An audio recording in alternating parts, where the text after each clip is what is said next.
Makukulong itong si David kasama ni Tanggol at habang sasabak naman itong si Tanggol sa pangalawang malaking misyon nilang dalawa ni Bubbles ay kinasuhan naman itong si David sa mga magulang ni Camille dahil sa pananakit ni David kay Camille kahit ito ay nagdadalang tao. Napagpasyahan ni Camille na bumalik na lang siya sa kanyang mga magulang at iwan itong si David. Habang nasa kalagitnaan ng kalsada itong si Camille naglalakad sa hindi inasang pangyayari, nagkataon din ng pagkaparehong nasa isang lugar ang kanyang mga magulang.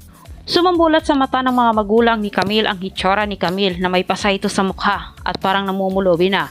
Nilapitan nila itong si Camille at kanilang itinanong. Inamin naman ni Camille na hindi maganda ang pagsasama nila ni David kaya't nagawa siyang saktan nito.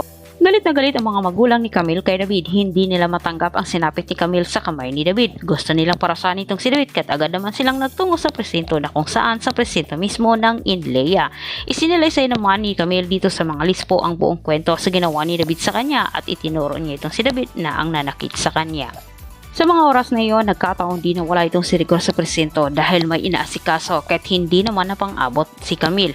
At habang si David naman sa kabilang banda ay ngiting kabayo dahil sa malaking halagang nakuha niya dito kay Olga. At sa kanyang pag-uwi sa kanilang bahay, sinalubong itong si David sa mga lispo. Inanyayahan nila itong si David na sumama sa presinto upang makuhaan nila ng pahayag patungkol ito sa kasong isinampa ni Camille sa kanya. Ngunit pumalag itong si David na sumama sa mga lispo at naabutan siya ni Rigor na nakipag-away sa mga lispo. Ang mga lispo na mismo ang nagsabi kay Rigor sa kasong kinakaharap ngayon ni David. Galit na itong si Rigor at dito po nagtatapos ang ating paunang update. Huwag mong kalimutang mag-subscribe para sa ating maraming karagdagan kung ikaw po ay bago pa lang dito.